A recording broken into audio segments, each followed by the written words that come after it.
Share बाजार weekly expiry के दिन जोरदार एक्शन यहां पर दिखा। आरबीआई एमपीसी मीटिंग में ब्याज दरों को स्थिर रखने से बैंकिंग और फाइनेंशियल सेक्टर्स पर दबाव था।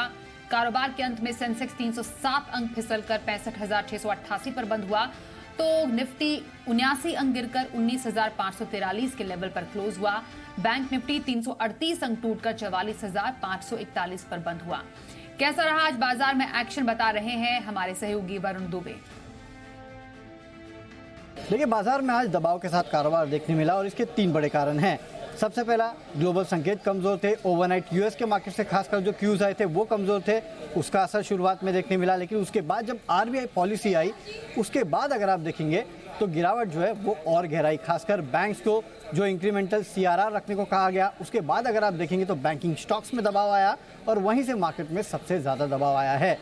इसके अलावा कुछ हद तक वीकली एक्सपायरी का इम्पैक्ट जो है वो भी बाजारों पे देखने मिला। जहाँ तक सेक्टर्स की बात करें तो ज़्यादातर सेक्टर्स में अगर आप देखेंगे तो आज लाल निशान में कारोबार हुआ है। और स्टॉक स्पेसिफिक एक्शन की बात करें तो यहाँ पे काफ़ी सारे स्टॉक्स ऐसे हैं जिनकी पिटाई भी हुई है।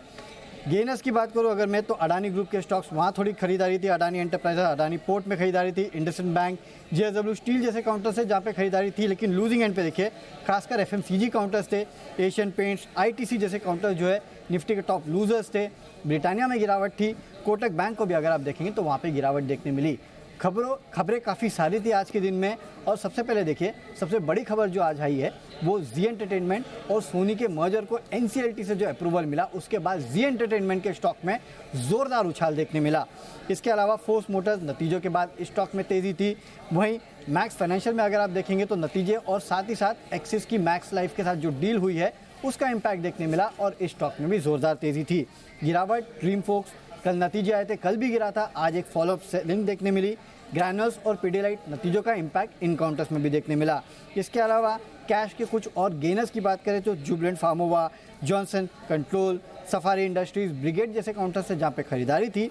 बिकवाली, सनफ्लैग आयन, जेटीई केटी, ल्यूमेक्स ऑटो और सीएमएस इन्फो सिस्टम, इनफैक्ट इसमें तो ब्लॉक डील्स भी हुई है करीब 20% के आसपास की इक्विटी का, और उसका इम्पैक्ट इस काउंटर पे देखने मिला। तो खबरें काफ़ी सारी थी और उनके चलते काफ़ी सारे स्टॉक्स ने रिएक्ट किया। लेकिन हमारे मार्केट ने सबसे ज़्यादा रिएक्ट किया है आरबीआई पॉलिसी पे। और पॉलिसी जैसे ही आई और उसके अनाउंसमेंट जैसे आया, खासकर बैंकिंग सेक्टर को लेके, उसके बाद आपने देखा मार्केट में गिरावट हुई और अंत तक पूरी तरह से रिकवरी जो है वो होते हुए दिखाई नहीं दी।